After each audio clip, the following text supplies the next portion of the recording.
Hi everyone, Brett McRae here with your Farm and Ranch news from the Northern Ag Network.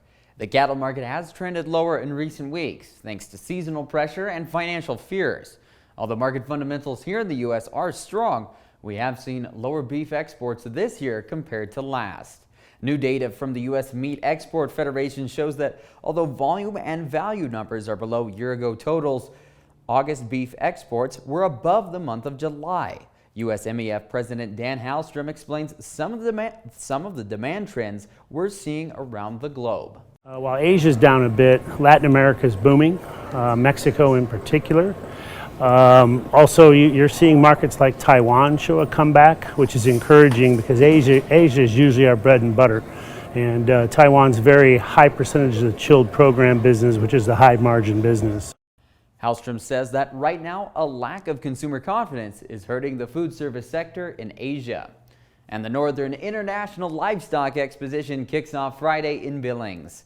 The week-long livestock show and rodeo is a tradition that began in 1968. But this year, there are some new things to watch for at the NILE. This year's PRCA rodeo will be Friday, October 13th and Saturday the 14th, but also features a Sunday matinee on the 15th.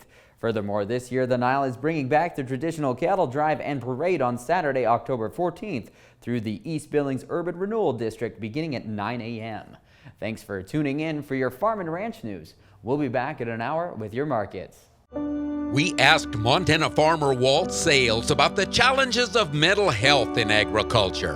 Another drought, there always is. There's always gonna be another something.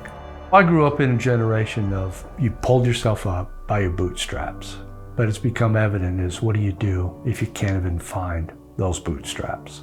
If you need to talk to somebody, go to beyondtheweather.com for free counseling for Montana ag producers.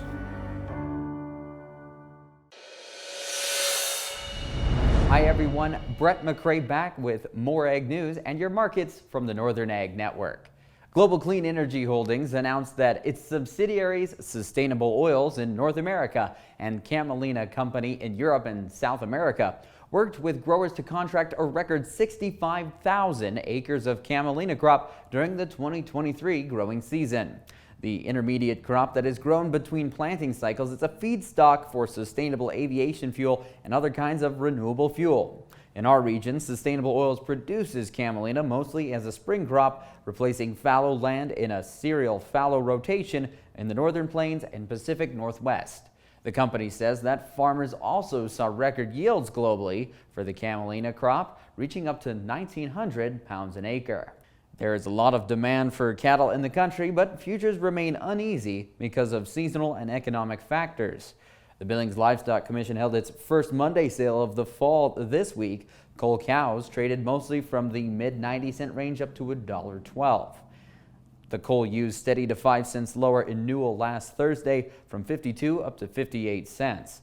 And wheat prices couldn't sustain Monday's rally and dropped again Tuesday. Those markets have struggled to maintain any sort of rally this fall. Ending wheat stocks are predicted to be the second lowest in 10 years, but traders remain firmly in a bearish mindset on wheat. And that's all for your Ag Report. Have a great day.